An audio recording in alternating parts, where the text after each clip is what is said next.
All right, Coach Mike Snowden, how you doing this morning?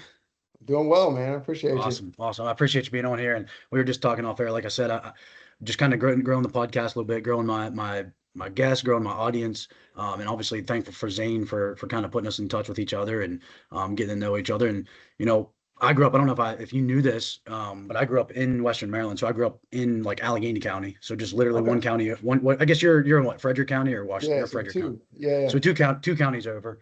But I mean, we would always usually for wrestling, we'd always go wrestle the schools in Washington County. We'd always do the Hub Cup tournament there at South Hagerstown yeah. and all that. So I'm sure that's not too far away from you. And I have a cousin that actually, I think I saw where you went to Linganore and he went to Linganore. He didn't play any sports. He was kind of a dorky, nerdy guy, What's the but name? his name's Jonathan Klein.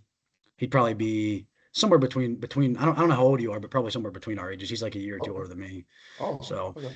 but yeah, so I'm kind of it's cool to get to know somebody that's close by, and I know this is something else that we'll talk about here in a little bit. But I saw that you've spoken at the Maryland NSCA conference, the Pennsylvania State Clinic. We just had our West Virginia State Clinic, and we're always looking for more speakers. So it's something that it's always good to have this connection, and might be something that I got to lean on you again some other day down the road for whether it's a GA, an intern. And I know we were talking about that a couple weeks ago in a text message, or whether it's, hey, I need somebody that wants to come speak at a conference or a clinic or something. So I appreciate you being on here, and I'm looking forward to getting to know you a little better. Absolutely. Likewise, man. Happy to help. And I spend quite a bit of time up that way, whether it's Allegheny County and in West Virginia anyway. So we're back and forth up there almost every couple times a month. Oh yeah, what for? I do a good bit of hunting up that way. Oh, So okay. throughout the year, I'm up that way, up in Springfield. I don't know if you Yeah, know where Springfield, West Virginia is, yeah, yeah. St. Charles County. My mom actually has a camp out there out in Okay. Springfield. Yeah, Yeah, it's a yeah, cool yeah, little spot, man. So I was just yeah. up there last weekend with the family. Yeah, no, I mean that's like 45 minutes from where I grew up, and I grew up in Maryland, but like right there on the West Yeah, Virginia yeah, border. yeah. So Okay. yeah, no, That's that's cool. cool. That's cool. Like I said, it's a small world. It's one of those where like you know, I tell my coaches and my interns, my GAs, my colleagues, like I talk about this all the time. Like the strength conditioning world seems so big because there's just so many colleges out there. But when you really think it like of who you know and the connections that you have, and again, why this podcast and stuff is so cool is you start really like cutting down what seems like a big group of people. You start cutting it down. And Yeah. it's like, all right, well, if you've been at a Division 1 level, then you probably know, you obviously knew the D1 football coaches that were there, right? So there's probably somebody that I know that was a D1 football coach that knew somebody at Alabama. So then now we're three separations away, and now we're one separation away. So it's one of those Yeah. things where our world is big, but it's really actually pretty small. I mean, it's pretty Yeah. small when you think 100%. about it. So, um, anyway, let's kind of start off with what your current role is, what your current job is, and then we'll kind of go and either work backwards or we'll just start from like kind of high school and work our way to where you're at now. But like, what's your current title, current responsibilities, and current situation? Yeah, man. So currently, I'm the owner of Human Performance Solutions. We're a private performance training facility here in Frederick, Maryland. We opened up the brick and mortar in January 2023. Again, kind of, this path's been all over the place. I'm sure we'll touch on this a little bit, but my background is not in the private setting. But honestly, was putting together like a ridiculous home gym and just started training some kids, and that kind of exploded, to be honest with you. So, January 2023, we opened up 800 square foot facility. I want to say February 2024 double that to 1,600, and then now end of the month we're going to be expanding into a 4,000 square foot facility. So a little bit of growth over time, slow process, the same things we teach when it comes to the training principles and all that stuff, but applied Yeah, to the business side of it. yeah. So you're basically 3 years in, then over 3 years now. Ben, it's been Yeah, yeah, just yeah, cracked the 3 year mark. So yeah. That's awesome. It's awesome. What's your main clientele at yeah, Human Performance Solutions? so we train middle school and up athletes. As the primary setting, I would say throughout the year. Obviously, my background's in college strength and conditioning, so we get a number of kids who come back to the area from college, or it's honestly not totally uncommon for us to have kids train at another facility. But when it's time for them to get ready to go play in college, they know where to come train, to go in and walk in and be prepared on day one. And we work with a lot of the college strength coaches to make sure that they can walk in, with the answers to the test, not um, just kind of doing whatever looks cool on Instagram that week. From there, I mean, we also look from a business standpoint, like we train adults too. So a lot of our adults come in the mornings, which is fine. Obviously, our main customers are in school during the day. But we certainly have a number who come, kind of that after work crowd as well. But our bread and butter and what we market and who we are predominantly known for around this region is training high school athletes for the most part. Yeah, what's the situation in the area? Like I know like where I grew up, I mean there's not even really any training facilities. Most of the kids do lift at their high school, but it's usually ran by a sport coach. It's hit or miss whether it's decent training at all. Out here in Morgantown, it's definitely better. I mean, I have an affiliation with one of the local gyms here in town, private gyms, Pro Performance, and obviously they do a great job. But we also have the high schools, the public high schools in the area also get a GA from WVU that's at their high school. So there's definitely Oh, like nice. there's definitely, which is great, sort of. That's great that their kids are at least having that opportunity, but then they're getting coached by a GA that has like 1 year of experience. So it's like, it's also like, I don't know. So it's one Yeah. of those, and then it kind of causes like a little bit of a separation of the private facilities. Are they stealing from the GAs, and then the GA do the private facilities feel like the GAs are stealing from them because the kids can go there for free? So what's your guys' situation in Frederick County in terms of like, are you getting kids that go to the schools that don't have any training, or did they do both? I mean, how do you kind of battle that and navigate that? Yeah, I'll be honest with you, man. Like as far as how that goes in this area, um, I guess I'll start with like the school side first because I didn't realize how like coming from the South, like they have strength coaches in schools, but coming up here, like I knew they didn't have strength coaches, but I honestly didn't realize how far behind they were as far as even on like the athletic training side. So we have counties like the next county over hires athletic trainers, uh, and Frederick County lost a lot of athletic trainers from like a contract standpoint. So honestly, like in the county now, like we're at a point where there's athletic trainers that are bouncing between like two and three schools. And you go to a game, someone goes down, and like they're literally just like standing around looking at parents and that sort of thing, which is a little upsetting there. So from a strength and conditioning standpoint, there's nothing in the schools. There's coaches that contract with other companies and stuff like that. There's some people that like that's their thing. Um, but we don't really have to worry about necessarily like going back and forth with strength coaches there. We There's a private school in town. We do a lot of work with the private school. I just feel like they're a little bit more progressive with some of that stuff. So we get over there quite a bit. We do some work with the public schools, but honestly, for us, and I think part of it may have been my background, like reaching out to coaches, like when we first opened up, like hey, like I didn't really try to hard sell them. I'm like, hey, if you guys need anything, we're here. And again, like most of the time, they don't have, I would say, like a college background like myself and that sort of thing. So I didn't get much love out of that. But the great thing is, like when we reached out to a lot of clubs, the club coaches were much more receptive. And I always say for us, it's a benefit anyway, because we can go to a club practice and touch, 15 different high schools versus just, bombing emails to just one. So we got some work to do in the county, both on the strength and conditioning side and on the AT side, but that's probably not going to work until the medical side gets in place first. I'm just going to be honest with you. So we try to help a lot of the stuff that's done again in the school. It's the football coaches handling that, or like, the coach on staff that likes to work out or something like that. And it's honestly probably what you expect most of the time, right? So we usually we'll have kids that do both, and we try to counterbalance what they're doing over there. Obviously, they're probably doing a bunch of heavy pushing, a ton of back squat and that sort of thing. So we can kind of treat them there, or not treat them there, but offset that, whether again it's working on technique or working on velocity or some of the different things that they're not covering in school. But again, most of the time it's the same stuff they've been doing for 20 Yeah. years. Yeah, I mean, and that makes sense. And I mean, like I said, that's how it was where I grew up in a small town. I mean, I, I don't think I even knew. I mean, we lifted in high school. Don't get me wrong, and it was definitely a pivotal thing for me. But it was one of those things where I don't think our coaches really knew anything at all, other than we just kind of did bodybuilding kind of style splits. And Yeah, they if they did happen to play college sports, we just kind of did what they some sort of watered down version of what they were yeah, doing. And I agree with you. It is kind of sad. And even in West Virginia, that's part of like I'm on the West Virginia board for the NSCA, and that's something that like when we were first kind of putting the committee, the board committee together that we have, that was one of the big things that I was pushing. I was like, look, we have all these young coaches that all are looking for jobs and all want to coach and all have a little bit of enough experience that they're starting to be a little bit dangerous with it. But none of these schools in West Virginia have strength coaches. Like none of these, especially in the central part of the state, the southern part of the state. I mean, they don't have anybody.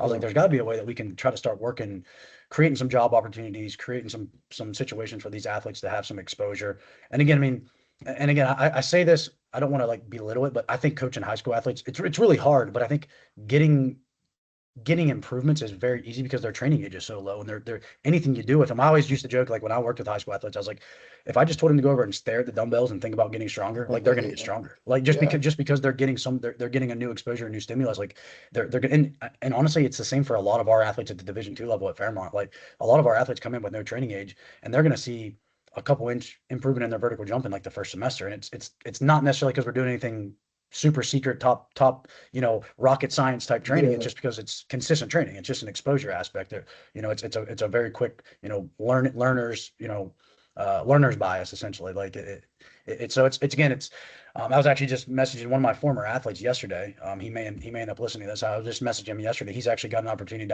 he lives in Florida. He got an opportunity to be like a volunteer strength coach at a high school, and he was asking me like what my opinions are. I was like, pick two exercises a day and just make them expert at those two exercises, and Yep. you'll be fine because those kids are just gonna soak it up. They're gonna adapt very quickly. You're gonna get buy-in from the kids very quickly. The coaches are gonna see how well they're moving and how well they're doing, and it's just gonna be consistent. That's the number one thing. So you mentioned about getting kids ready for college, and obviously this is something I see. I can tell right away the kids that come to Fairmont that have done some sort of training, whether it's in the private sector or whether they went to a high school that had a strength coach. What are like what kind of boxes before you send a kid off? So whether he's been with you for 4 years as a from a freshman to a senior, or whether you get him just over that summer before he's like, hey, Coach Lynn, I just got a scholarship to wherever, Maryland or Yeah. WVU or Fairmont State, whatever it is, or a D3, whatever it is. He's like, I just got a scholarship there, and I want to make sure I'm prepared for what the weight room is going to ask me to do. Because it doesn't mean that they have to be at the end point of their physical development. That's obviously not the case. But in terms of just being prepared for the movements and the intensities and just the stress of being a college student athlete, what are the kind of the boxes that you would like to check off, again, whether you have 3 months with them or 3 years with them? Yeah. Honestly, man, the first thing I typically do is just get with the strength coach or wherever they're going.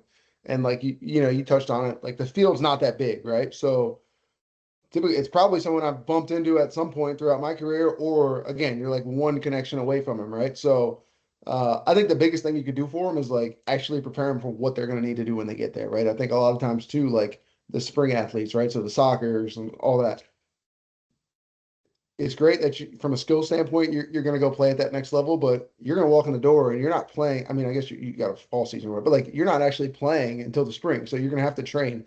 So what do you need to be able to do from a conditioning standpoint, from a, strength speed power standpoint? Whether it's they want you to walk in and know velocity based training, they want you to know it, walk in and be able to, have a basic fundamental literacy with the barbell. Because again, like we get kids that are going to play in college that have never touched a barbell before, and that's totally fine. I enjoy teaching and all that stuff. But at the end of the day, like it's not really what I want them to be able to do. Like it's great if I want them to do this, this, and this, but like if they get there and can't do, a front squat, like that's a problem for them. So really trying to check those boxes there. Honestly, like for some of these kids, like I've talked to, 2 years ago we had a kid, and like the biggest thing they wanted him to work on was just being able to train in the morning because all the freshmen lift in the morning. So we made sure that she trained in the morning and got used to getting her body up and moving that time of day, which again is a small thing, but can be a separator. All the way up to, a lot of times like we'll get folks and they're like, dude, like if they're training at that place and like, you've got enough wherewithal to reach out and kind of connect, like let's not worry about the summer packet or the winter packet. And again, like, most of the time you're putting stuff in there that's simple enough that you're not going to hurt your body and, trying to keep people safe and that sort of thing. And you never know what they're going to have. So Right. we try to cover those bases, but again, we reach out to folks and they're like, hey, like we really want to, thinking about a kid who had what was that? I guess winter break. We had a kid in town who was coming off of like at school. She had a pretty significant weight shift during the squat pattern. So like knowing that we need to kind of dial in some of that stuff, like is really helpful there. Cause again, like,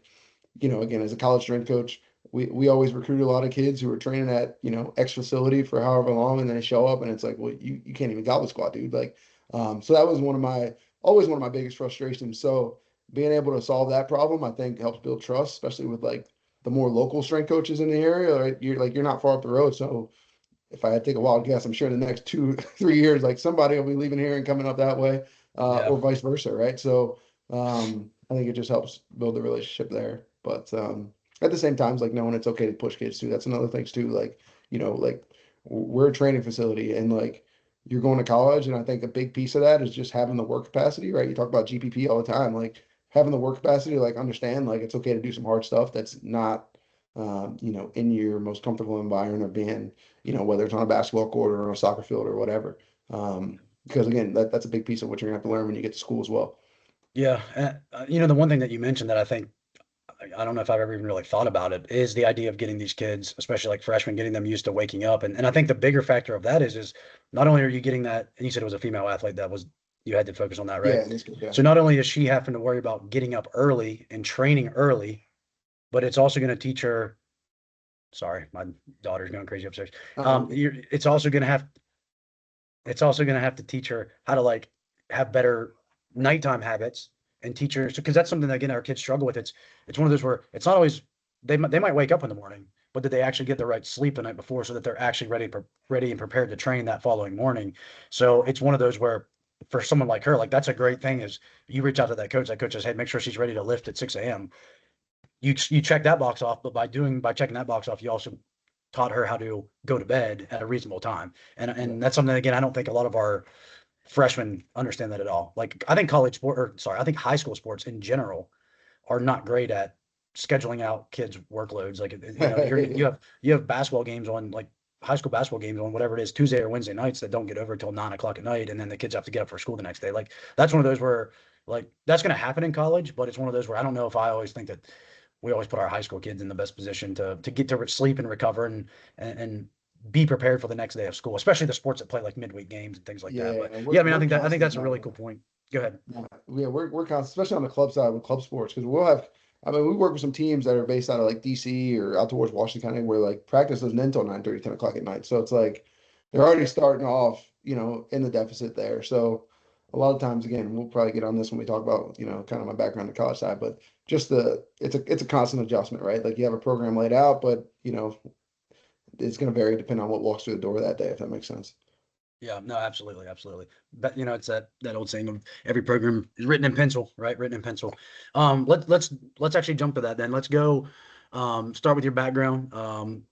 You know, you can start in, I mean, what sports you played in if you want to, but then obviously I saw you have military background, which I do want to probably have a follow-up question with that. Go ahead and just start for Yeah, your yeah, background and then I'll kind yeah. of So sport wise, my background's in wrestling. okay. Again, I grew up here, wrestled from forever for the most part. Didn't have a desire to go to college or anything like that.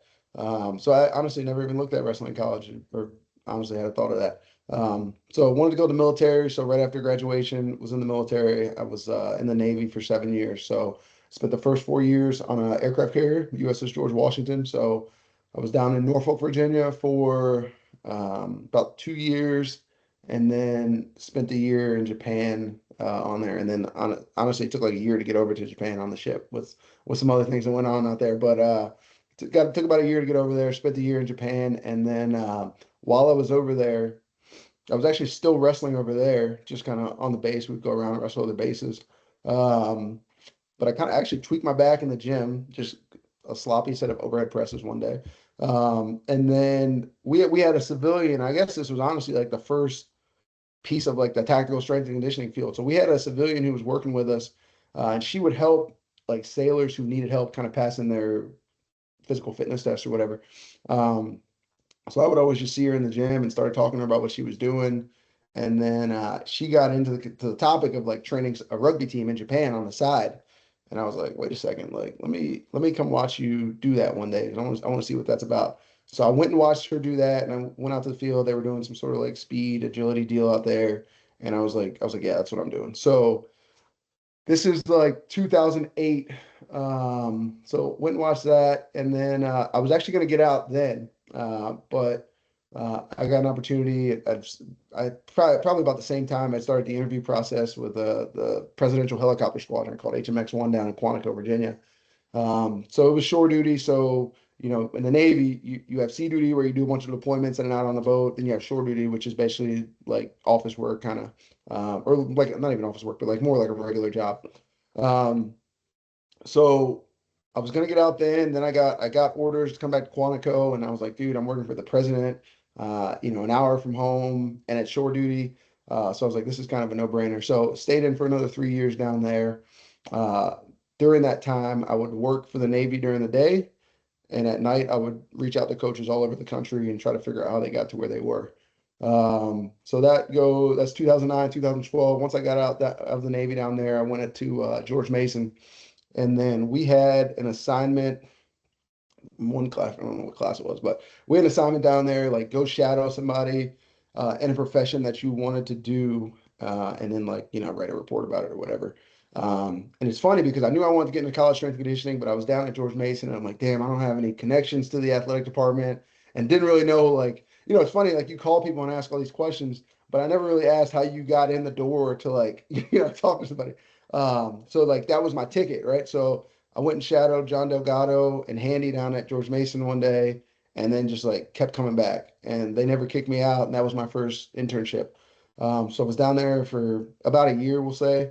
Um, and then I want to say Sarah Walls, who was previously a strength coach at George Mason, has a private facility down in Fairfax called SAPT. And I want to say at the time she needed like an intern there. So I started helping out there. That gave me a little bit of taste of the private sector. Then I got my CSC. I started coaching there while I was in school as well.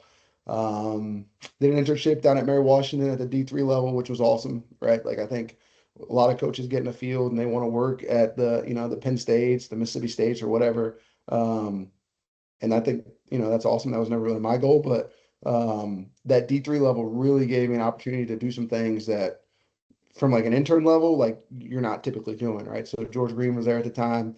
So they had one strength coach, a ton of athletes, and he was putting together a new facility. So got to do all that. I'm pretty sure the interview with George was kind of like I called him and he's like, I'm working, blah, blah, blah. I'm looking for an intern. And he's like, can you start today? And I'm like, yeah, dude, I'll be there in like 10 minutes. So I'm pretty sure that's how that how that Yeah. started, Yeah. which was awesome. But again, and he taught me a ton. He'd been around the block and numerous stops, um, and seen a lot and really showed me the ropes there. Was at the University of Maryland, did an internship up there with football, with Drew Wilson up there from an X's and O's organization, like coaching standpoint, I think I really learned coaching up there, if that makes sense. Like, I mean, obviously he's really good with programming, that sort of thing, but like, knowing when to push, knowing when to back off, and just like dialing in the details in your program, Yeah. was one thing I really took away from that football environment. The art Um, of the art of coaching, like that's 100%, that's the 100%. that's the side that I'm the same way. Like there's stuff that I learned in my first internship at WVU 12 years ago that like I still utilize and implement today from the art side. Maybe not from like the pro like even the programming, but like the art of just the communication.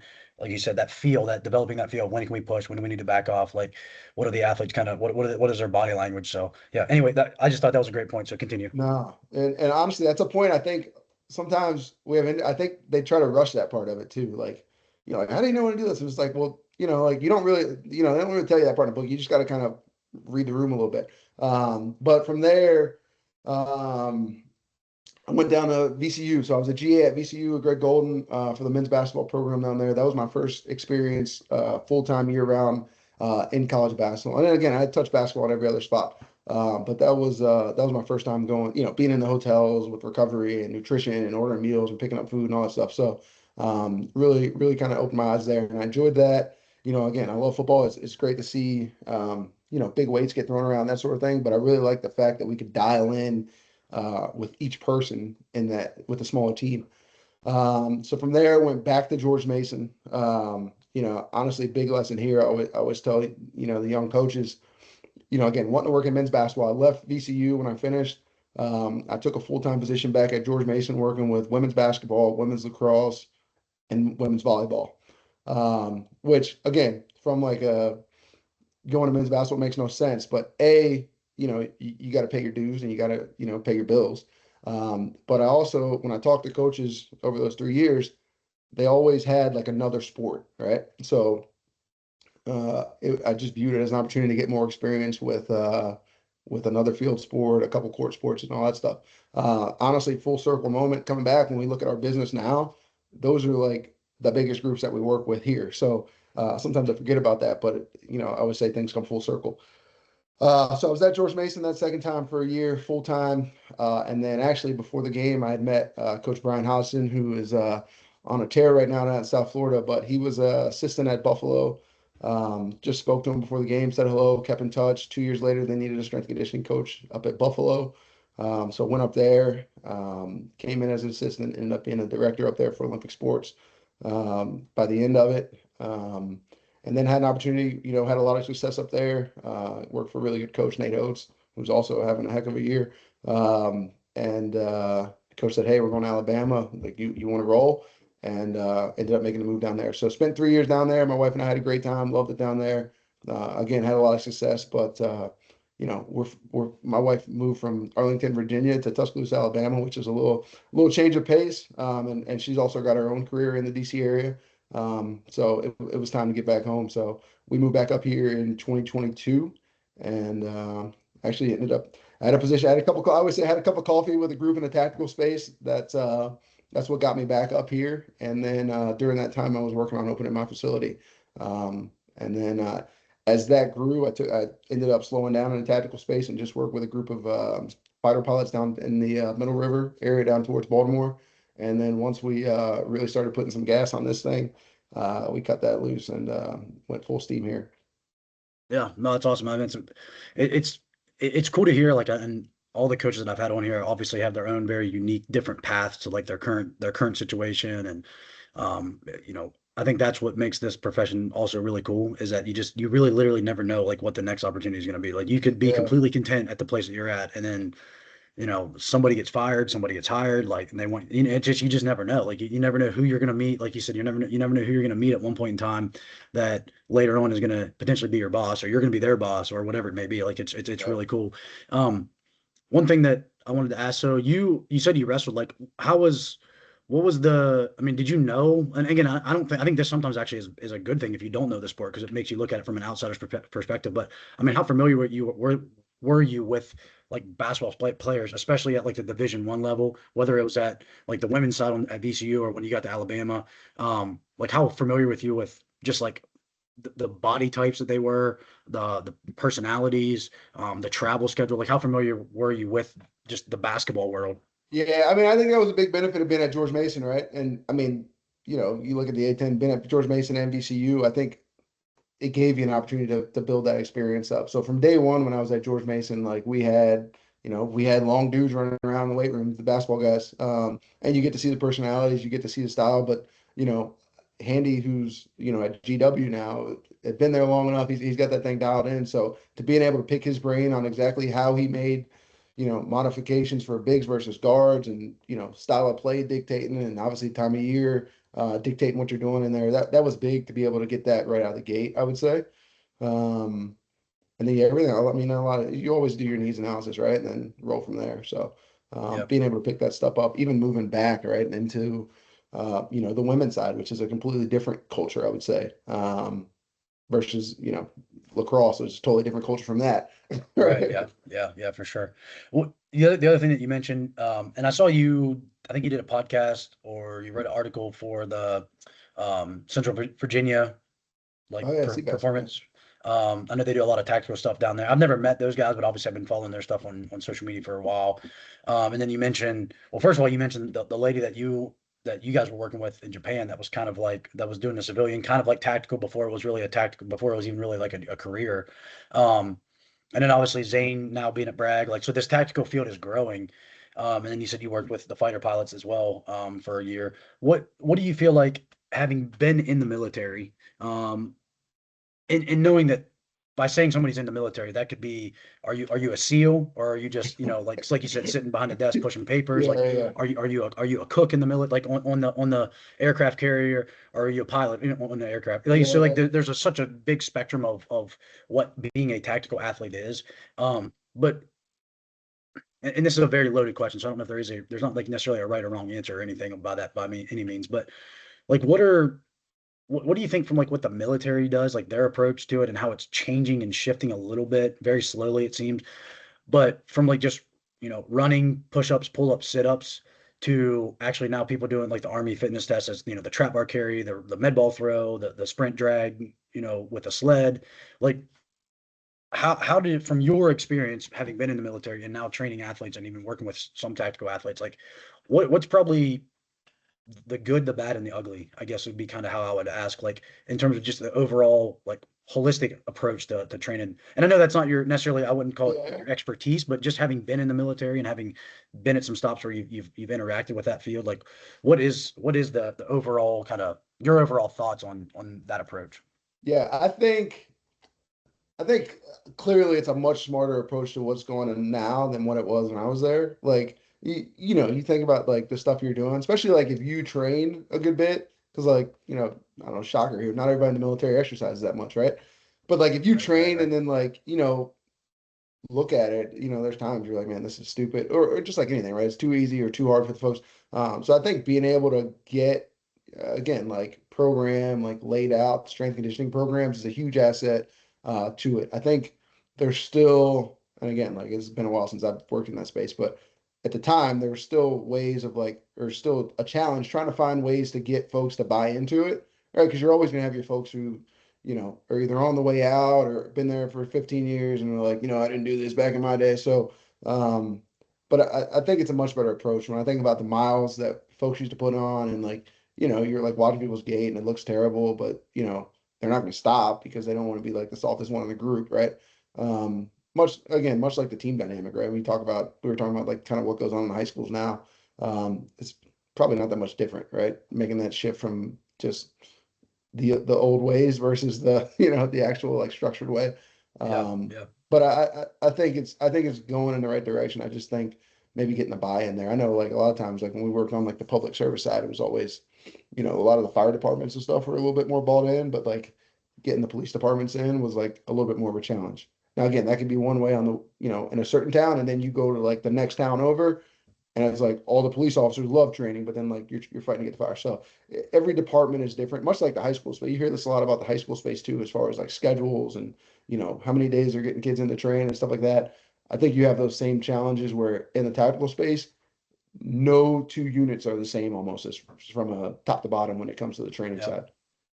Yeah, I'm sure it's like any team, like your men's basketball team and your women's basketball team, like at Fairmont, like they're almost completely different in terms of their just mentality and their approach. And that all kind of starts with the coaches and their mentality and their approach, and then obviously the guys that they're recruiting and who the guys and girls that they're recruiting and bringing in. So I could see where in the military, because the tactical world is definitely something that I'm keeping my eye on, because I think Yeah, yeah, there's an aspect that I'm definitely drawn towards eventually going that direction.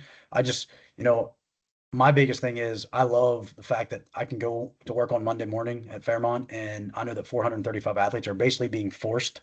Most of them want to train with us, but they're basically yeah, being yeah, forced to train with us.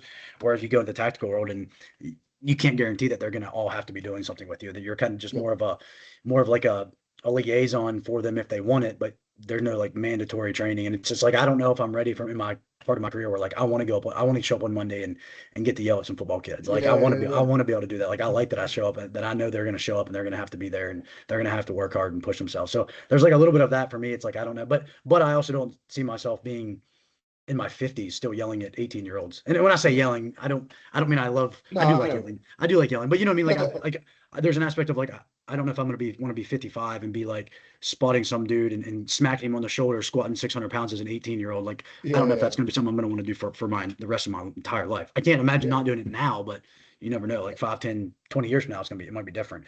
Um, in terms of like, because usually I kind of ask these questions at the end, but you did a good job of kind of breaking down some of the things, some of your path and some of the things that stood out. But like, what are as a young intern, and you said you mentioned like the first one you had at George Mason, you kind of just showed up and then they just never kicked you out, and like I think that just shows like the willingness to like want to be there and realize like, oh, like this is definitely what I want to do, and until they tell me otherwise, I'm gonna just keep showing up. And then opportunities come from that. Like, what would be your first your like piece of advice if you have, let's say you have an athlete that trains with you, and they say, hey, Coach Mike, like I want to be a strength coach one day. I want to do what you do. Like, what would be your kind of first piece of advice for them? And what would you, because I'm assuming your first piece of advice is, hey, you got to go get experience. But then how would you encourage them and make them understand that they're going to have to work long hours, intern long hours for little to no pay, and almost be okay with that? Because like, yeah. I don't know if I'm always okay with it, but it's just part of our profession, for better or worse. It's just kind of part of it. Like you have to put your time in and pay your dues. But how would you explain that to them? And what would be that kind of that first piece of advice you'd give a young coach, somebody that wants to be Yeah. his aspiring young coach? we've actually had this conversation. I think now we've been open long enough, and we had athletes train kind of long enough, and they're like, oh, I think I want to get. For the one reason I always say why, like, why would you want to do that? And then in a couple of instances, we've had folks like, oh, I want to make a lot of money, and I'm like, well, you're definitely on the wrong trajectory if that's the case, right? So, um, then after that, like, let's say it's just normally they're like, I like coaching. I'd say come shadow for a day, right? Like, I think people, and again, like when you put a cool song on it and make a highlight tape for Instagram, I think everyone thinks, you got, I don't know, Derrick Henry's just running around, right? But there's a lot more of like the uncoordinated, lanky sixth graders than there are the NFL All Pros running around, specifically in Frederick, right? I don't know, Miami might be a little bit different, but um, so having them see like what an actual day looks like from like a who you're training standpoint, but also from like, like let's say kids are coming to train, like we go 3 to 8. There's a lot that has to happen before 3 o'clock and a lot that has to happen after 8 o'clock to keep this place running and ready to go. So letting them see that, and letting them see like an actual day and like what that entails, can help them kind of draw the picture. And there's some kids who are drawn to that and like the work. And honestly, I think at this point we're starting to see like like we've kind of narrowed down. Like again, you talk about dudes like Zane, right? Like to work, like ready to show up, ready to get after it. Um, and I think sometimes you have people who want to get into this field that don't even really like training, right? Yeah, Like that's a problem, right? yeah, So that's a red sometimes flag. I think it can be an eye-opening experience for them. But the other side, and again, like right now we're talking about young coaches, but like I've had this conversation multiple times this week with like people looking for like full-time coaching positions that like want to be home at 5 or 6 o'clock. Like if they're in school all day and then they play sports, like there's a lot that has to happen before they come train. So like again, I think if you want to be home from 5 o'clock to be, and again, like I have a family, I got one kid and another one on the way that obviously I want to spend time with, but um, again, just like my role in this company, like it takes a lot of time, right? And thankfully my wife is we've been together for a long time, even when I was in a college spot in the college space, which also takes a lot of time. So she's kind of understood some of that, and we kind of have some strategy on how we like build time in the schedule and that sort of thing. But I just think people don't necessarily realize what has to go on to make things happen if that's the case. Like again, the whole 5 o'clock deal, like that's pretty much shut down. And again, from a business owner standpoint, if anybody's and again, it's probably not the great thing to say, but if anybody's gonna be home at 5 o'clock and I own the company, like it's gonna be me. You know what I mean? Like Yeah, that's just kind of what it is. yeah, yeah. But Um, one thing I did want to say, first of all, thank you for your military service. And I think that's obviously something that, like I said, from the tactical world, I think part of the reason I'm drawn to it is like I wasn't in the military, and I kind of like looking back at it now, I kind of wish I would have just done that out of high school as well, just because like it's something that now it's always in the back of my mind. I'm like, man, I kind of wish I would have just joined the military. But so anyway, thank you for your service. absolutely. Um, the the aspect of so I want to ask about owning your own facility, but there was one thing that you said there too that I want to touch on. And again, all of my coaches that listen to this, they're all going to know this firsthand. Is like I agree with you. I think that the fact there's not athletes, there's interns and people that want to be coaches that have never gone through a consistent training program. And even if you've been on like let's say you played college football and then you decide you want to be a strength coach, like I've had that happen where I had an intern one time who played college football, and then he was like, "Man, I'm just so done with lifting. Like, I don't even want to lift anymore." And it's like, man, like, I don't know how you're gonna make this work for the rest of your life because you're gonna be in the weight room. Like, are you just not gonna ever try anything new? You're not gonna like you're just done. Like you've peaked as an athlete. Like you're never gonna try to like get your bench press up anymore, or your power clean, or your vertical jump. Like you're just done training. Because like I feel like to me personally, like the minute that I stop, and again, I'm not necessarily going to hit 100 more PRs in the rest of my life. But the minute I stop at least thinking about new ideas and new ways to train and trying them on myself, the minute I stop being a good coach to an extent. So I think the fact that you said like there's, you got interns that aren't really, or people interested that haven't really trained or don't like to train, like that's definitely a red flag and something that I would definitely encourage all young coaches. Like if you want to coach, you need to be also in the trenches wanting to train too and wanting to get better because you're not going to be able to yell at a football player who's week 11 of their season and telling them that they're soft because they don't want to squat. And it's like, hey, have you ever wanted to squat when you're 11 weeks into a football season? Like that's something that you have to be able to have that that goes back to the art of coaching. You have to have that feel and that empathy for what the athletes are going through, even if you never played college football. Like I never played college football, but it's something that I definitely see the wear and tear that these guys' bodies go through. So I rate my training programs not off what I would want them to do, but what I know that they're going to be willing to give us good effort on. Yeah. You know what I mean? So it's definitely something I think is important. Um, The in only terms thing of I owning thought your with own that, facility. Go ahead, go ahead, sorry, go I ahead. was gonna piggyback on even like being able to like demonstrate things, right? Like having like 100%. comes like when it comes to like some of our plyo stuffs, like again, like Yep. I'm not the most elastic reactive person out there, but like being able to like demonstrate something, I think goes a long way, right? You talk about learning styles, that's like one of the fundamental pieces of the whole coaching thing. But like, um, I think being able to show them like, okay, like this guy can get over a hurdle or get onto a box, Yep. you know what I mean? Like again, it doesn't need to be the same box they're using or same hurdle height. But I think there needs to be a level of like get in and show it to them, right? Whether again, Yeah. whether it's a plyo, whether it's a squat variation, deadlift, whatever. Like, you need to know those things, not just be able to tell somebody how to do it or how you think it should be done, even though you've never Yeah. actually felt it before. Absolutely. I mean, it's you have to be able to demonstrate one perfect rep of every exercise. Like that's kind of like the bare minimum. If you want to be a decent strength coach, you have to be able to demonstrate every exercise perfectly. Then you don't have to have a bunch of weight on the bar. You don't have, like you said, you don't have to have a high hurdle or a high box or whatever it is, but you need to be able to demonstrate one perfect rep or else because whatever you demo, that's what the athletes are seeing and what they're going to try to mimic. So it's one of those where if it's not perfect, then they're not going to give you perfect reps either. So, um, completely agree. In terms of actually, well, I'm gonna have more questions about the Division 1 level. So let's go to the private sector and then we'll kind of work backwards again. But Okay. um, what would be when you first decided that you were wanting to have a private facility? Like obviously you got to look at space, you got to look at finances. Like what you got to look at? Am I gonna have to do this all on my own? Am I gonna be able to hire a staff? Am I gonna have to find a receptionist, like who am I gonna hire to do my payroll? Like all that kind of stuff. Like there's so much that goes into it. Like where do you start? Like, how does that process look like? How much time went into, planning this out? And what would be, again, kind of that advice for a coach that potentially wants to open their own facility? Like, and again, advice can be honest. It can be honest advice. Like, hey, like you're going to be putting in 16-hour days. Like it's going to suck, but eventually 3, 4 years down the road, it's going to grow and it's going to be awesome. So what's kind of your, I don't know, best advice, Yeah. best pieces of advice for a young coach that thinks that that's what they want to do as the future? Yeah. I'll be honest with you in a couple different ways.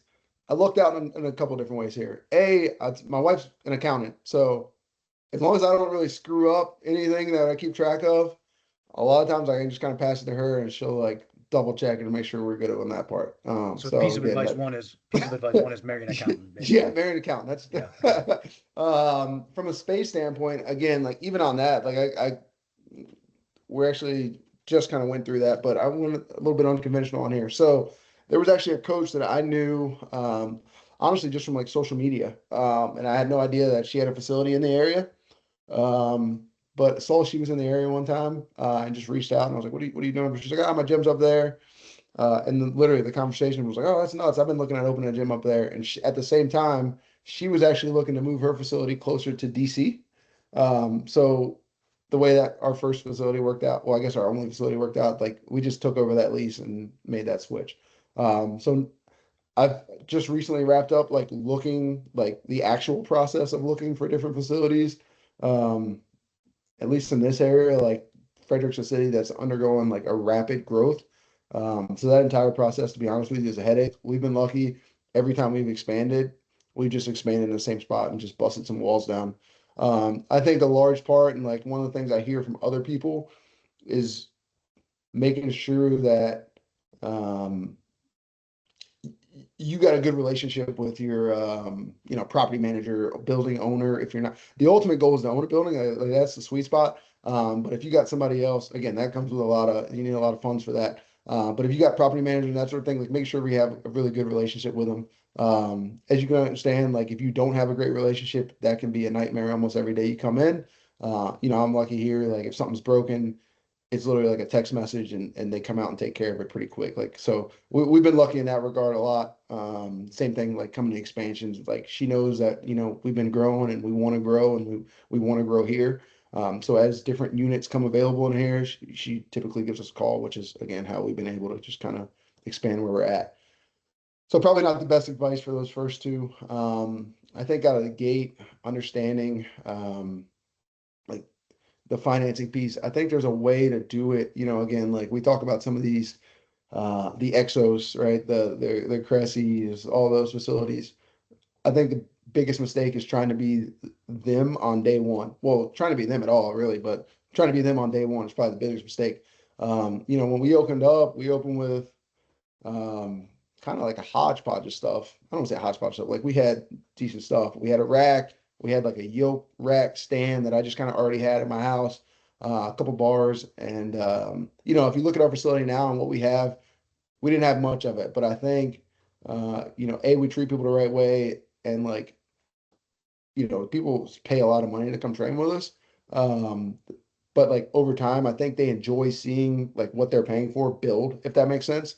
So there's a lot of families who've been with us since, I call that first facility the shoebox. So like they've been with us since we were in the shoebox. So like, as we brought in more equipment, they get excited about that as we're expanding. I mean, like there's parents that come here every week and they're like, man, when we taking the walls down? So like they're just as fired up as I am about it. And I think I hate saying community because I think it just gets there. There's a couple different words I don't like using just based coming from the college setting to the private. I think community just gets thrown around and it really doesn't mean anything. But I think it's kind of the culture of like what we've been building that like our families like trust us with it. So they're excited to see that growth. What else as far as the business side? I think as far as like, being able to get out, and I know people hate selling, but like selling's a part of it. And at first, I'll never forget, like the first person I don't remember who it was, but the first person I like had my computer and like the lady was trying to hand me a credit card and I was like, here, you can type it in. Like, but like, it's just like anything, you get reps, just like coaching. So now it's like, wait a second, dude, like I need that card. Like, and again, like that's, it sounds crazy, but at the same time, like I got a family, right? And I got to keep this place afloat. So it kind of is what it is. I think one thing about the private setting too, it's such a low barrier to entry, right? Like from a credentialing standpoint, from an experience standpoint, uh, you know, I think there's a lot of college strength coaches kind of moving that way. And we know what we bring to the market, but the parents don't necessarily know that. So it's on us to sell, right, market and explain that. But even, I mean, it's amazing. Like even yesterday, there was a lady that came on who brought her kid in here with, so like there was someone who trains here. She wanted to bring a friend in, and the friend's mom comes in and is like, have you ever worked with, volleyball player? And I'm like, did you go on the website at all? Like, did you? She's like, no, I haven't looked at anything. And I was like, well, yeah, a little bit. we work with a couple volleyball players. So like, it's just explaining that stuff. I'll be honest with you, like, it's pretty cool to be able to, now where we're at, like we have kids coming from all over the region, to be able to train with us. So it's not uncommon for us to have kids coming hour and a half, 2 hours away to train, which is nuts. Sometimes like there's times where we've had people in there and be like, how many gyms did you pass on the way here? And I'm like, don't say that. But but it is cool at the same time to kind of be able to see what we're building at the same time. Yeah, no, it's funny because like the parallels of that would be, I think and obviously like I said, I started my career off in the private sector and I've worked at a couple different places and I, the thing that's kind of the same is the athletes are the same. The athletes all want to show up and work hard and they usually enjoy training and they want to be there. It's usually like in the college world, it's the sport coaches are usually the ones that are a pain in the butt.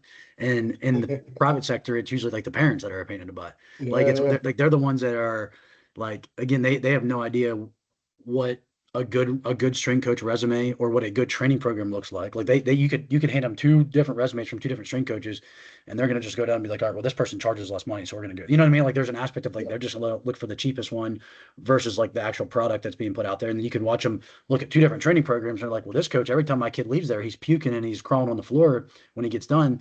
This coach, yeah, the kid's athlete, the kid's leaving, they're laughing and having a good time, and it's like, yeah, well yeah, but one of those things actually might be better for the long-term development of the yeah, athlete. yeah. So Agreed. it's one of those where how do you, I guess that this would kind of be maybe my final question for the private sector side of things. How do you balance that of in the college world, you gave the athletes, and you might not have to balance. It might just be something that I'm probably overthinking it and over asking a question here, but you have in the private sector, there's an aspect of because they are paying clients, you do have to give them maybe a little bit more of what they want versus in the college world. You're like, hey, you know what? You're stuck with me. I'm going to give you exactly what you need, nothing more, nothing less. You don't get to do arm farm today. You don't get to, play spike ball as your warm up versus in the private sector.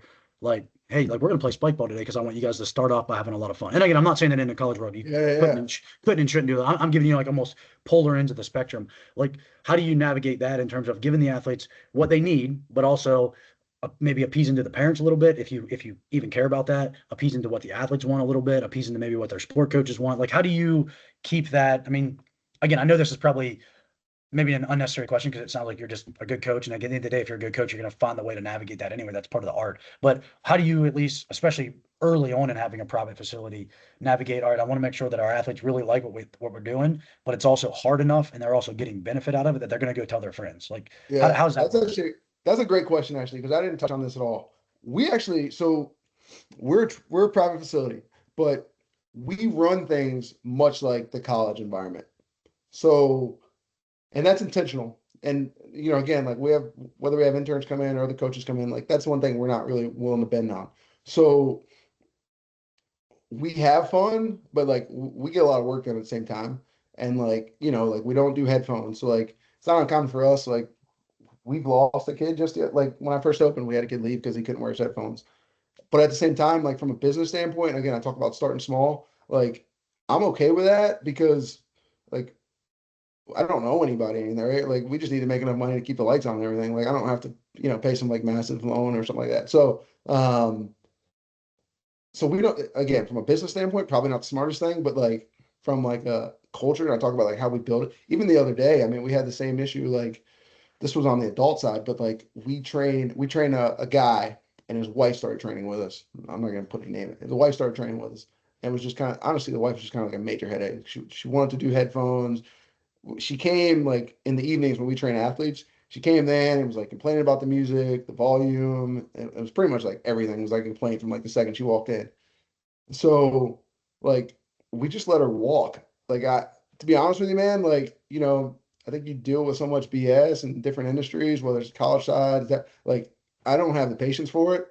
Like I'd rather just go out and just find another customer, right? There's thousands of people that live in the city. Like we go find one other person to replace you to train. So we just let them walk, to be honest with you.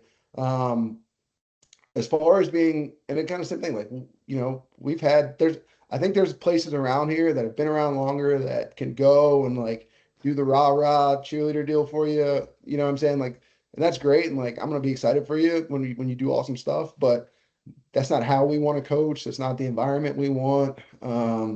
So I would say we leaned more the college side and like we get a lot of stuff done. Like, and you get coached hard here. And I think the kids that we get are wired that way where that's what they want, and the parents that come here, that's what they want. So we've kind of I don't say planted our flag. We planted our flag and like that's what we want to be. That's how we're going to train.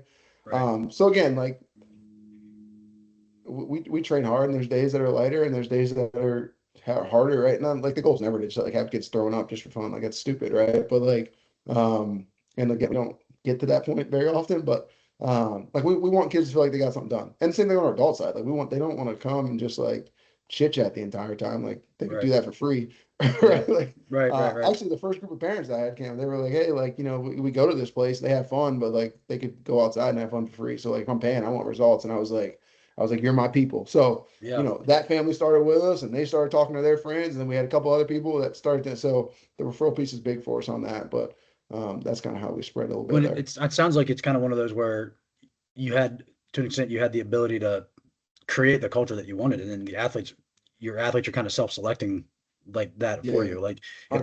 they don't fit the culture, they don't like the music, they want to wear the headphones, they don't want to treat their training like a, because I mean we battle that even at the college world where like kids aren't used to doing stuff like I mean we got football guys that aren't used to like doing lower body like 3 times like we do basically do all total body training sets. We don't really ever split like upper day, lower day. We pretty much do total body, and they're not used to just not going in every day and just bench pressing every day. And it's like, nah, we're gonna actually mix it up. We're gonna press in different planes of motion. Like we're not just gonna do bench press every day, or we're not just gonna back squat. We're gonna lunge. We're gonna hinge. We're gonna it's one of those where you kind of like if it's especially in your situation where it's an athlete or an adult client that doesn't want to do what you guys are asking them to do because it's in the best interest of them and they think otherwise.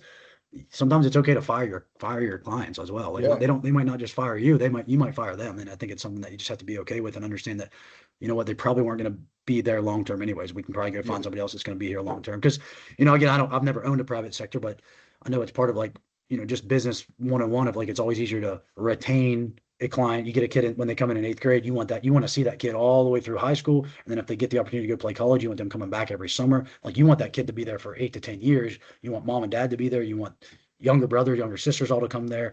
You don't want the kids that are just bouncing in and out. Like they come for a month in winter break and then they come for 2 months in the summer and then you never see them again. Like Yeah. that's not long-term sustainability for a business anyways. One of the Go I ahead. was say one of the key indicators for us that I can anytime we have a kid, and I was just thinking about this, like anytime we have a kid come in and like, they're watching a kid that's been with us for a long time or like a really high level kid, and I don't know if this is like a sign, but anytime they're like, how come I'm not doing that? Those are the kids that never stick around. Especially like we start with an eval and like if they don't want to learn like the basics and progress through, um, those kids don't stick around with us. The ones who like really buy into it and like again, our progression, it might be a 2 week progression, it might be like a one set progression, right? But like where you're moving on to the next exercise. But when they typically the kids that come in are like, man, how come I'm not doing that? And they think they're in a different spot. Yeah. Those are the ones who don't really stick around for us, I'm just gonna be honest with you. But Yeah. Let me follow up with that then, because that's actually a really good point. Because I do want to definitely get to some D1 basketball here in a minute. I know we're getting kind of to about an hour right now. What does that like initial eval look like for you guys at the private sector? And is it similar to what you would have done in the college world as well, or what in an ideal situation that's what you would do at any level? What does that initial eval look like? And then what are kind of, because I know one of the articles you wrote was, and this is I think there's a while back, but obviously I don't know if I mentioned this, but you have 40 on your website. You have 40 plus prior speaking engagements, like articles, podcasts. I mean, you've definitely put like you have some exposure out there in terms of like good at putting good content out there. So one of the articles that you wrote, and I forget the year, 2021, I think it was 5 exercises every high school athlete should be doing year round. And again, I think just number one, the thing that I pick up on is the word, the phrase year round, because that's another thing that I don't think a lot of high school athletes and parents, especially like in the rural areas, realize that like you should be doing some sort of strength training year round. Like it might end up being only one day a week when you get to like your most, competitive part of your year, but it should be year round. So what does your initial eval look like? And then are there any exercising that article is 5 years old now, so they might be different. You yeah, might have a yeah. little bit different logic, but what are like the things that if we walked into your facility, and I know Mike Boyle has that quote, if you looked at 90% of the private facilities in the world, they're all doing the same types of exercise. There's only so many exercises out there, but what does that initial eval look like? And then what would be the biggest similarities that every kid that shows up every day is going to do X, Y, and Z in some fashion? What would that be? Yeah, yeah. So our initial eval right now, so we'll look at we usually start on the table. We'll look at internal, external rotation, shoulder and hip. Where we go? Ankle mobility. So we do like a knee to wall, just a simple knee to wall screening. Grip strength. I don't know why. It's funny you asked me this question. Now I'm drawing a blank. Grip strength's on there. We look at like a modified Y balance where we're going straight. Um, then we'll record and do like an overhead squat. So we'll record it from the front, record it from the side, just to get like a baseline like movement screening for them. Then we'll put them on the force plates. Um, Oh, so you guys have force plates. That's yeah, so we interesting. brought the plates in, I want to say like a year and a half, maybe 2 years ago. So What that's brand? been good. What brand do you We guys use have? Hawkins. Okay. Um, again, I'm not tied to anybody, Yeah. but I Yeah, like no, their that's stuff. cool. It's easy to read. Yeah. They're awesome when I need help, Yep, which I that's need a cool. ton of help with. Um, but we'll get them on the plates, and then that's kind of real. So they'll get all the numbers for all that stuff. But then like the overhead squat, we'll send them the videos and it'll be like voiced over and all that stuff, so they can see exactly what we're seeing and have an understanding of why we put the program together. So it's good for us. Like they can see it. Yeah, it's one thing for me to just tell you like, hey, like your knees collapsed, you can't keep your chest up, whatever. But it's another for them to see it. And we have a number of people who do that, who like just do the eval with us, and maybe they go train somewhere else. But a lot of times I mean, the point is for them to train here. So that's kind of initial eval for us. And that article, and again, I don't remember it from 2021, but it was, if I had to take a wild guess, it was probably just based around the movement principles, right? So some sort of goblet squat, front squat. We like to progress off of there. Moving forward, like I like the back squat too. Do I think everybody needs the back squat? No. But I don't really view it as like good exercise, bad exercises. I don't know who said this first, but I just kind of view it as keys, right? Certain keys fit certain doors and certain keys don't work for other doors. So we try to find the right one that puts them in the best position and creates the less friction or reduces friction. Um, Probably on the pool side, again, I'm a chin up, pull up fan. We don't always start there, obviously, but I'd like to progress to there. So probably some sort of chest supported row. On the hip hinge, again, RDL's a staple, single leg, double leg, whatever tool you're using really doesn't matter there. Um, then on the push side, again, like I like push up variation. We've been spending a lot of time with like the extended eccentrics on there, just really get, especially kids who can't necessarily do pull ups. We've always done that on the chin up pull up side, but I don't know why in the last month I've had like a great epiphany of like why we haven't been doing 6 second and 5 second eccentrics on a push up. I don't know why. So I spend a lot of time there, but again, obviously the bench press, we don't do too much like flat bench pressing just because that's what kids are hammering at school, or if they're not at school training, they're at their buddy's garage doing that. So it's like we might as well offset it with some sort of incline or overhead. And then what I miss on there, squat hinge push pull. Oh, the carries. We do a ton of carries, ton of sled work. Yeah. All different varieties. So Yeah, but yeah, I mean it's essentially kind of my same approach. It's that kind of that Dan John fundamental human movement mentality. What on the plates, just because I'm obviously intrigued by that because I'm coming from pro baseball and then being at different places that I've been at, and then we're actually going to try to invest in some fourth place at Fairmont this year as well, this summer. But what are you guys just having them do like a regular CMJ, or you guys doing any isometric testing? I assume maybe for like a middle school or early high school kid, it's yeah. probably not even necessary at some point. So But we run through all of them. So CMJ, the rebound, we always look at the landing. My bad, I didn't tell you that part. So on the eval, we look at the land. We've always looked at a landing on there, but just like off of, when we first opened, we just have them jump off like a box or not a box, excuse me, a bench. Before we had boxes. Now we have them come off the box onto the plates. And again, like we're looking at the data on the force plates, but the biggest thing I'm looking for is like for the camera, we'll record those as well from the front and from the side.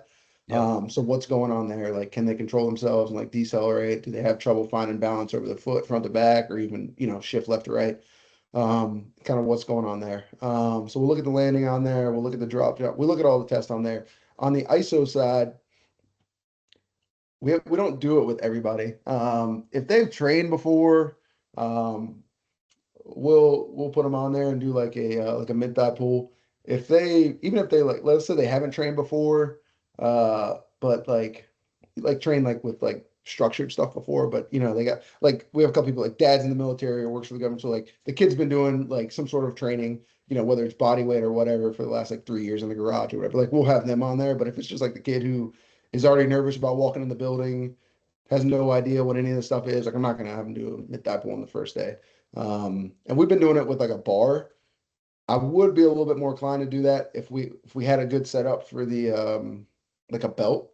Like we have the belt, but I know they got the new I don't know what it's called, like the little portable ISO rig deal. I've been looking at one of those, but we just haven't pulled the trigger on. We got a number of different things going on right now, but I would like to do if we had the belt set up, I would do that a little bit more on there. So if you got any good ideas on setting that up, let me know. Yeah, I mean, honestly, that's kind of what we're debating on too at Fairmont. Of I mean, I don't want to say if, when we get the plates, are we going to do a regular isometric thigh pull? Or are we going to do the belt? And honestly, I kind of see, I actually have a guy that helps me. He's getting his PhD at WVU in sports sciences. So we've kind of had this debate a little bit, and I see pros and cons of both. Obviously, from like a axial like stress on the spine and all that. Like I definitely see like especially like our basketball players. I mean, we got 6'9", 6'10" guys. Like I don't know if the isometric thigh pull with the bar is best versus the belt. But then I'm also like, well, if we're trying to look at total force output, for me, if I can squeeze something with my hands and use my back more than just my legs, like I'm definitely going to get a higher force output. So I don't know. I'm not saying that one is better than the other. I think it might end up being like a case like my football guys, my baseball guys, like they might pull from a bar, whereas like all of our basketball guys might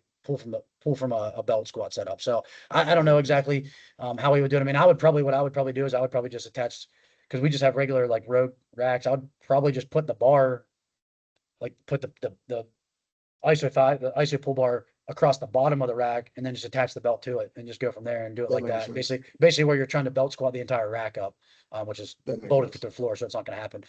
But again, I'm still back and forth on that too. And I see benefits of both and see reasons why both, but it may be something that if we get them this summer, me and my staff play around with them all summer and we decide, all right, you know what, I do feel like I'm still able to put a lot of force in the ground even without holding on to the bar. I like this, like actually in a deadlift position. And that may be what we go with, but yeah, definitely pretty cool. So with that in mind, let's kind of flip over to the basketball side real quick. With what do you have a hard cutoff, Tom? No, Do you have like I'm good, man. all right, Whatever I'll you try got. to go another 5-10 minutes here. Um, what are like the biggest thing, and you mentioned it earlier, you mentioned like splitting up like the forwards and the guards, and kind of like, you know, how that like the bigs and the guards and how that like looks. And obviously we do that with our football guys. We kind of do that with a little bit with our basketball guys in terms of just like even like how we set up our trap bars and our squat bars and things like that. But what do you think when you were working with D1 basketball guys?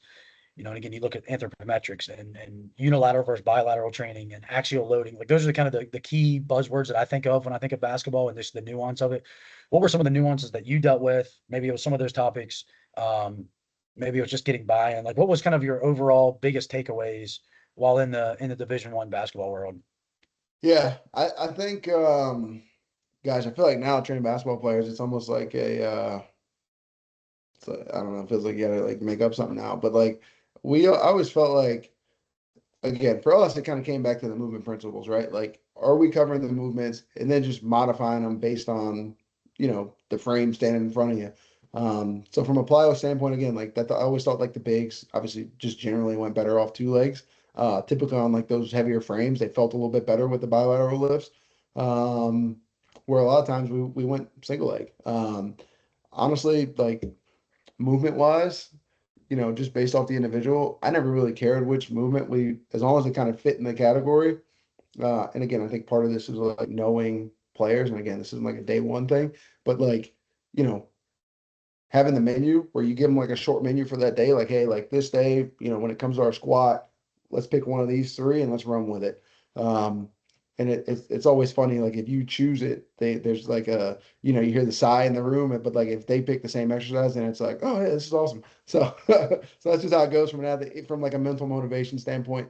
Um, so there's the one thing there. The On the other side of it, again, like just the way we always played from a body type standpoint, there wasn't a like we always tried to recruit length and like just long athletes and let them go hoop. So um, I think if you're in a system where you have the 7-2 center who stands there and is gonna just hold the ball and throw it out. I don't know if that style of play. I mean, there's certainly still schools that run like that and want to slow it down, but we always had guys and always tried to find guys who could get out and run and like go be an athlete. So from an anthropometric standpoint, I mean, they're long, so being able to find what they what they need Yeah, there. they're But probably there all wasn't much more similar than they were different at that level. Yeah. exactly. So there Yeah. wasn't a huge difference as far as like the guards necessarily. But like we wanted long guards who could handle the rock and go get a bucket when they need to. But we also wanted fives who could go out and shoot a three ball if they need to. So I never really thought there was that much of a difference. Yeah, that's kind of that. I mean, I always I'm try to keep it simple, to be honest. That's probably the biggest thing yeah. I took away from Handy at George Mason.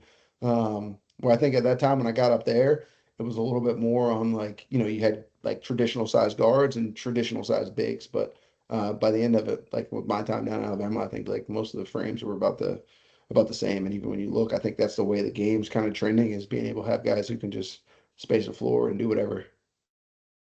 Yeah, essentially you're just getting five long athletes out there nowadays. It's not really the 1 through 5 doesn't even matter as much, especially at the Division I level. Division II level, we still get that a little bit. I mean, we definitely still have like a 5'9" point guard out there quite a bit Yeah, at our yeah, level.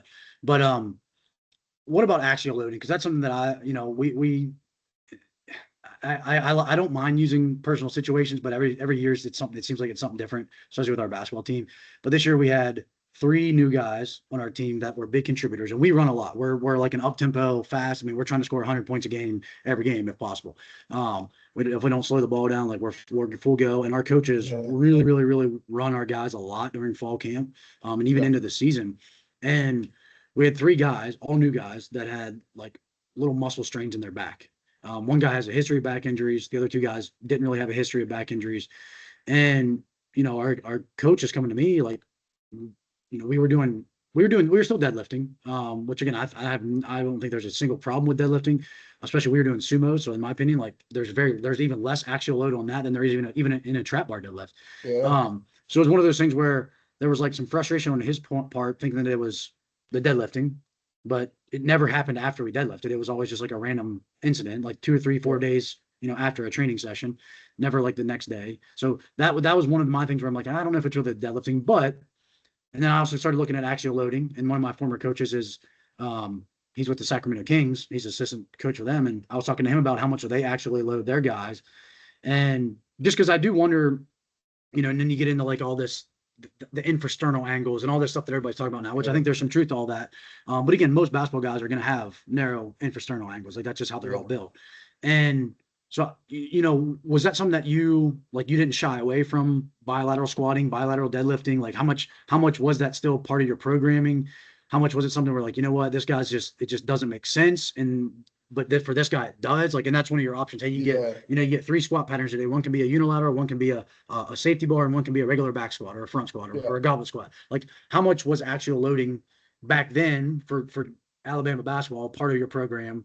Yeah. And do you see any flaws with doing that? No, I don't see any flaws with it. We did it.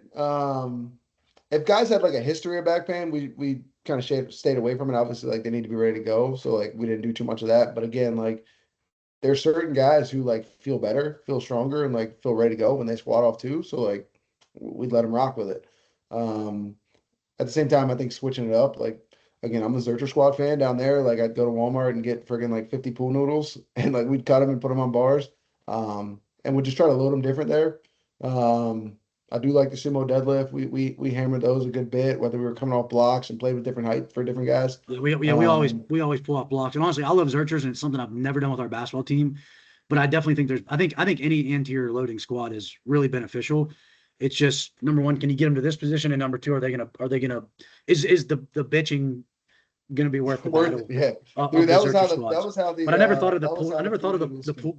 the pool noodle aspect, because that might be a way to make it a little bit more tolerable for those guys. Because the other thing with a Yeah, lot of those it's I guys mean, is they don't have a lot of meat on their forearm. So it's one of those where like for them, the yeah. Zercher, they're basically putting a bar on their bone, Dude, on their the complaint department when you use Ursher with a straight bar, it's up there, man. So yeah. the $10 we spent at Walmart on pool noodles was well worth it. But now and again, like there's we use this bar from and again I'm not like affiliated with it. Black Widow. I think he's up in New Jersey, New York, something like that. But they got this like zigzag. It's a fat grip, easy bar. That like the curves on it fit like perfect. So I'll send you a picture of like some of our kids using it here, but um they love it as far as like the comfort on the Zercher and it not like just sitting right on your friggin' bones on there. Is awesome on there. I think being a little bit thicker. We probably need to get more. I know I was we do some off-season stuff with Alabama. So when I was back down there, I know Brett over at the baseball program, he picked up a few because I was telling him about him. He was like, dude, guys like them. So they it allows you to train that position and not suck, to be honest with you. Like not just Yeah. hate your life as you're doing it. Yeah, no, I mean that's definitely something. The thing with our basketball team, that's your hard part about at Fairmont is we don't get the summer with our kids. So like for me, like our kids are already playing basketball in the fall. Like they're already practicing with their coaches by the time I get my hands on them, like that first week of the fall semester. So like that month and a half or so that you guys get over the summer at the Division I level, like all of June, or sorry, late June, all of July, like we don't get that at Fairmont at the Division II level. So it's like we don't get that. I don't get that phase where like all they have to worry about is weight is S&C. Like they don't have to like worry about going to practice and running miles and miles and miles of practice. Our guys pretty much show up on campus and they're full go basketball practice. Yeah. I mean, they have to stay within their hours, but they're still full go 3 or 4 days a week where they're on the court for an hour. Yeah. We don't get that actual like developmental phase. So my developmental phase for our guys ends up being after the season ends, which if our guys play as late as they should this year, I might get 3 weeks with them before the semester ends this year. So this might be the team that we have this year. I might be able to get away with trying to, because we actually did power cleans this fall, full catching power cleans. The first time we've done that deep in, like we did it a month into the season this year. I've never done power cleans into the season with our basketball team before, but we have a good group of guys. They're very athletic. They're very like bought in, really willing to work hard and try new stuff. Whereas Yeah. teams in the past, like I'd have guys that like just it'd be hard to even get them to show up to the weight room at all. Yeah, So yeah, this might be the year that we can throw in something fun and something different like that. And even if we just do like a Zercher carry, like just as some sort of like finisher at the end of the day, instead of doing a farmer's carry or a trap bar carry, we just do a Zercher carry with them and just kind of mix it up and work on something different. But I'm definitely have to look into maybe getting a fat bar or two and getting a pull noodle or so in the meantime. But the one last thing I was going to ask you about that is how much. So you guys, I assume, were using some sort of force plate or technology or something back then at Alabama. at Alabama. No, I mean, we were actually worked with, and this is one of the things, especially in the college space. If you got to have a relationship with like the exercise science, kinesiology department. So we didn't have plates over there. They would come over and test our guys, which so we scheduled it out where they would come. I don't know if it was like once a month or whatever, but again, just reaching out, building a relationship there. So we would do, they would do the force plate testing there. We do VO2 testing before the season, and then a lot of I guess at Alabama we didn't need it because we had a DEXA, but like Buffalo they would do bod pod, like so like the body comp stuff. They had some bod pods again at Alabama, but there was a DEXA like literally in the department, so we didn't need to go out for that. But trying to tie in with them again, like you have folks who love looking at data and have the equipment, and literally most of the time we're just dying for some subjects to use it on. So and good subjects, right? Like obviously there's Yeah. not much of a Yeah. better population than the varsity teams over there. So being able to use that relationship and being able to is huge. Yeah. Well, the question I was going to ask, which and this actually might dictate more so what you do now with some of your athletes. And again, I know that you get a middle schooler, especially like a high school athlete, that you actually have them do like the full battery of testing on the force plates. What I was going to ask is like, how did you kind of, if you did like have variety in your like plyometric application or even your power development application based off like what maybe their force plate metrics were, or what their deficiencies were like in the weight room, whether it was at Alabama or now. If you see, and again, I know you're working with Hawkins, so if you have a kid that has, I'm just gonna make up, so they have low rate of force development. Like, is there anything specifically that you're going to then try to do, or because your kids are just at your Yeah, current facility, because they pretty much all need everything anyways right now, yeah. they're just going to kind of get the normal dosage of stuff. But is there a way, I, I guess, long-winded question to basically say, what kind of individualized plyo, speed, power-based type stuff were you doing then, and are you doing now?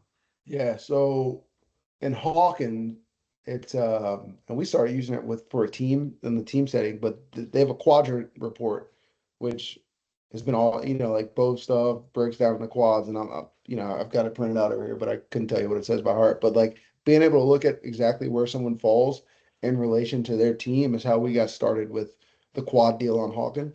Um, but we also like we use it here. So like when they come in, like we can see exactly where they fall and then like drive the training process off of that. So if it's someone who needs a little bit more on the speed side or somebody who needs a little bit more on like the force side, we can prescribe the training accordingly. So that's what we look at it and kind of use it as a roadmap. So I always tell like when I talk to them, I'm like, hey, like the eval is more of like the GPS, right? Like when you're coming here, like you got your starting location and then you got where you're trying to get to. We're trying to figure out the starting location, so we use that there. And then like every time they come in our facility, they'll jump, they'll do a counter movement jump. And again, I'm not force weight expert on this, but like we'll have them jump and then be able to track the training from there. So then we run like a block report so we can see, over the last month, like or whatever block they're on that program, how we progress and move them along.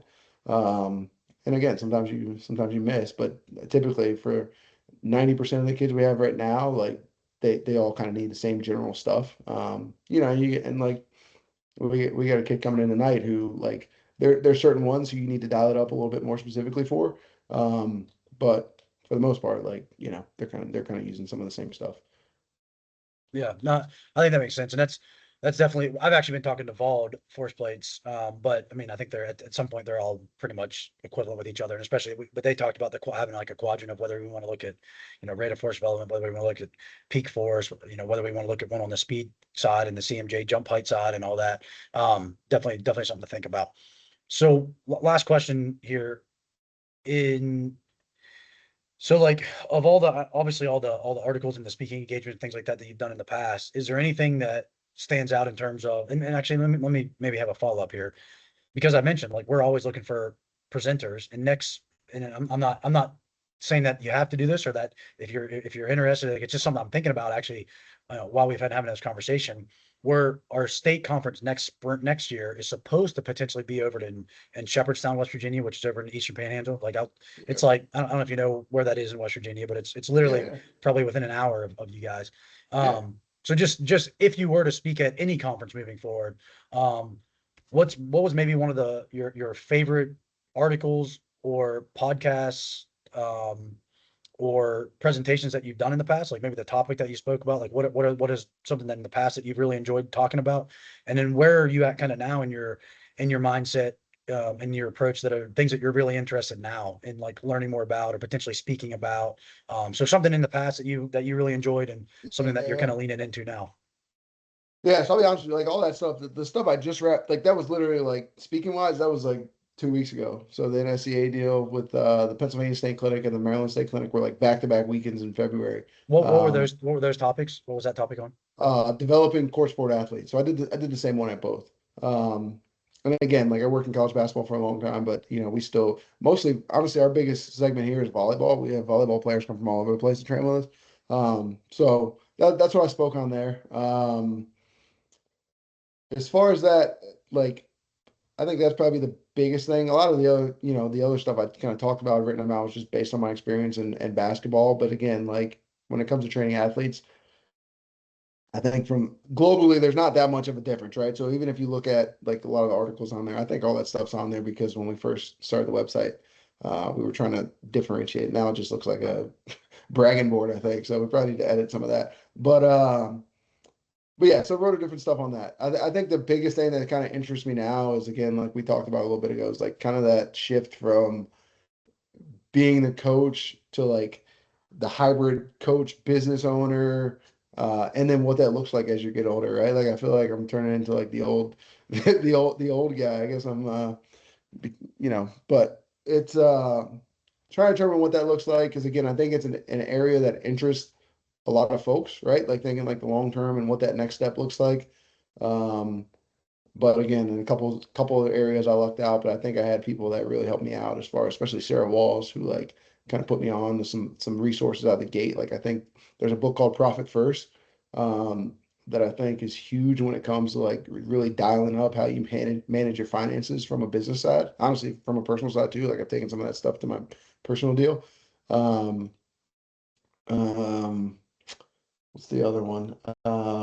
Forget there's another book that's really good. As soon as I get off with you, I'll remember what it's called. But Who Not How's another one. So like figuring out like how to put the pieces in place and like really kind of even in the college side, I always enjoyed like, you know, um, different like idea. I think maybe that's one thing I take from the military, like different ideas, team building activities, stuff like that. Some of the fun stuff to keep guys excited and motivated.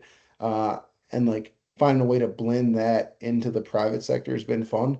Whether it's like a DJ night here or like we just did this other thing with like our college athletes that were back in town for winter break. We had like this like and again, most of the athletes we have are female athletes. So we did this like Pilates, like a customer appreciation thing where they had a blast. So being able to partner with different companies on that, you know, in the college space, I think you could do a lot of those things. But again, like you got to ask 10 people and some of them have no idea what you're talking about when you say it. The nice thing here is like we can try it. If it works, it works. If it doesn't, it doesn't. We just move on. So that's probably the next step in what I get into. And even some of the leadership stuff. Like I think there's a piece of the middle. So like my last 3 years, I worked for the Marine Corps and like the Marine Corps leadership principles, but being able to take some of those things. And I always say, if you just change the words on those from, you know, troops or Marines to, you know, teammates, athletes, they all still apply. So that was one thing I was thinking about touching on with the NSCA. So if that comes up and you want to do something, let me know. But I've literally always had those printed out in my office just because I think they're that important and that pivotal to like what you want to do as a team. Yeah, I mean, I think that for sure that's something that's ever evolving, and I don't know. I go back and forth on whether I really think like kids, like as human beings, have really changed, or whether it's just like the way culture has changed. Like, I know there's a book that our coaches have kind of all been passing around, that it's called Kids These Days. It's a book Okay. basically about how kids are different now and how to coach them. And I haven't actually read it yet. I will read it, but it's one of those where like I don't know if it's 100% like the kids have changed, or just sports are just different now. Like whenever we were in high school, like there was no such thing. There's kids now in high school getting NIL money. Like the fact that that's the case is going to make kids change. Like their demeanor is going to change. Like social media, we grew up without social media. Like that's going to make you be a different kid. Like I don't think kids intrinsically, like genetically, like DNA are different. Like they're not different. They're not, but what they're exposed to is different. So it's as coaches, we have to adapt. Like you said, you have to do things that are going to be fun. You're going to have to do things to let those college kids know that you really appreciate that they're training there. You're going to have to like teach them about leadership in a different way because kids are learning leadership stuff now from TikTok versus from their high school coach. Like they're, you know what I mean? Like, or from their mom and dad or from, their like best friend's uncle who was in the military. Like, you know what I mean? They might have different exposure because they're spending more time on their phones than they are maybe with other people. Like we used, like how we kind of were raised to an extent. So, at least I don't know, how old are you? I'm 38. 38. Yeah. So we're only a couple years apart. So it's one of those things where, it's definitely different growing up now than what it was in the 90s, in the early 2000s. So it's definitely something that I don't know if kids specifically have changed. I think they're just adapting to their circumstances better than what maybe like the adults are adapting to the circumstances, I think, Yeah. is part of it. So, but anyway, I think honestly, this was a great conversation. Really, really appreciate your time. Really looking forward to getting this sent out, and I'll upload it on YouTube. I don't know, at some point this weekend, and then try to probably post it out on my Instagram on probably Monday or Tuesday, something like that. Definitely welcome to share it with anybody and repost it as much as you want. I mean, I think it'll be a really good, really well received episode.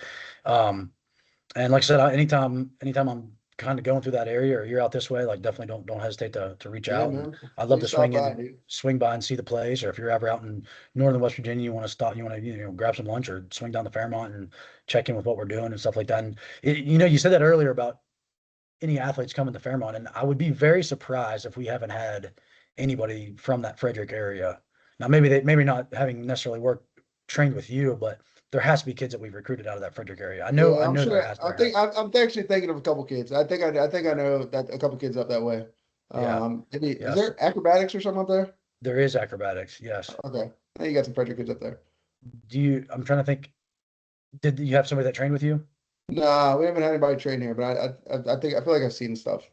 Okay. Yeah, because I know we do have a girl on the team that's from like Hagerstown or Frederick, but I didn't know if maybe she had trained with you or not. Okay, But yeah, I think nah, it's something that as that area grows, as there's going to be more and more athletes, like you said, that area is growing in population, as there are going to be more and more athletes that are coming out of that area to go play college sports. I mean, Fairmont's not too far away, and it's definitely something that we'll probably at some point we're gonna have to have an athlete that has trained with you that kind of ends up at Fairmont at some point. So, but anyway, Coach Snowden, I really appreciate it. It was great getting to know you, and I appreciate your likewise, time. man. Yeah. Appreciate you, bro. Yes, sir. Have a good one. Good luck to you guys You and too. the rest of your facility and your move and all that. Likewise, man. Enjoy the break. Thank you.